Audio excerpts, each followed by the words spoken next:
Hey, what's going on, guys? This is Television Gaming coming at you with video 1 of the week, and I'm playing a little bit of the Destiny beta that was released for everybody about a week or so ago. So I gave this game about a week playing the beta instead of rushing the upload, because I guarantee you, not only me, but I bet all of y'all who are sub to people, they were spamming Destiny once it was released. I wasn't one of those. I gave it a week to give my real thoughts on them.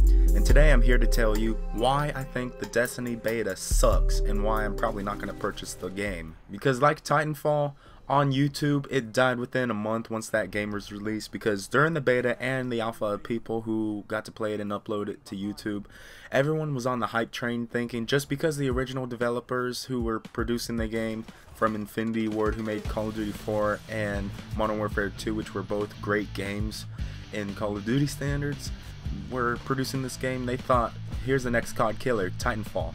Within a month, Twitch.tv and YouTube, all the uploads just quit.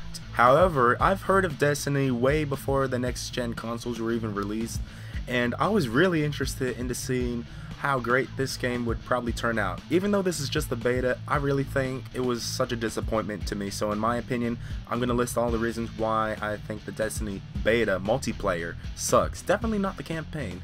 The campaign was pretty fun to play, I'm not going to lie, but let me get into these reasons. First off, the game, in my opinion, is really too slow paced, because the two maps I got to play, or everybody gets to play, where you play on this domination mode, the moon map and the other planet map, I think it's just too slow paced, because you're constantly running around just to look for a kill, and it just takes the fun away from the game.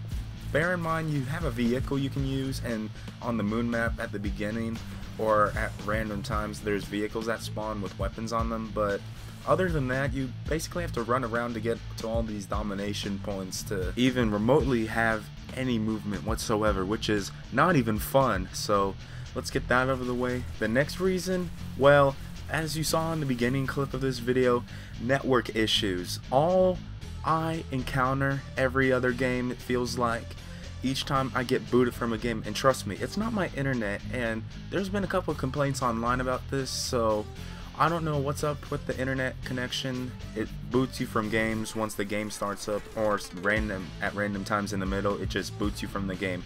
Have no idea why it does that, but it's an issue. Better be fixed if the full game comes out.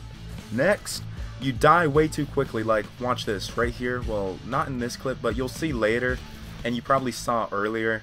Each time I shoot somebody, or if my health is even remotely not even halfway down, I shoot at somebody, but somehow they shoot back at me and I still die. I have no clue why. Like right here, look how low my health goes, really low. It seems that you have to have heavy body armor head to toe on you to even remotely stay alive, and I kill people even when they have all that armor all over them. It's ridiculous how fast you die in this game. Next, I think you rank up way too slowly in this game, which leads into another problem.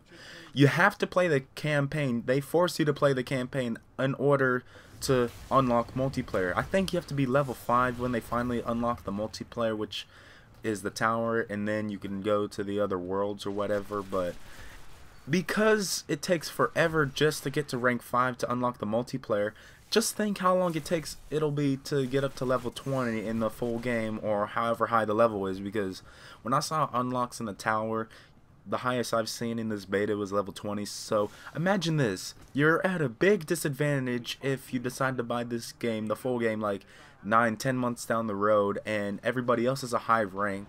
You're at a big disadvantage when you're low level, because you don't have any good weapons unlocked. It takes forever to kill somebody, but when someone has a gigantic magazine, a supercharged power, or any, like, see the supercharged power, or the shotgun I had up close, and you got nothing on you, and no body armor, no heavy body armor, you're at such a big disadvantage, and it makes the fun factor for anyone that wants to pick up this game and try and play, it just ruins their experience, which is why I don't like how they run things around here in this beta, or in Destiny in general. However, there are a few good things about this game that I like, and I have no complaints against them.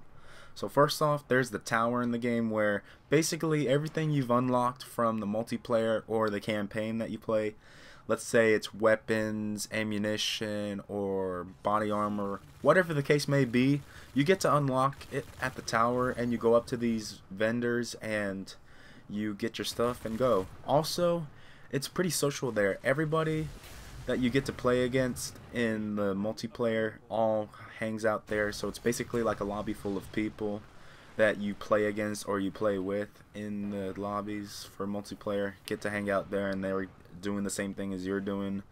And along with that, in the tower, it's even in the game in multiplayer, you can fuck around, and there's the dancing button, there's also a sitting button, there's a pointing and waving button.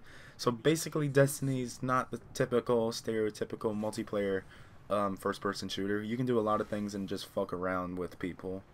And then also the third thing I like is how the character customization is at the beginning of the game.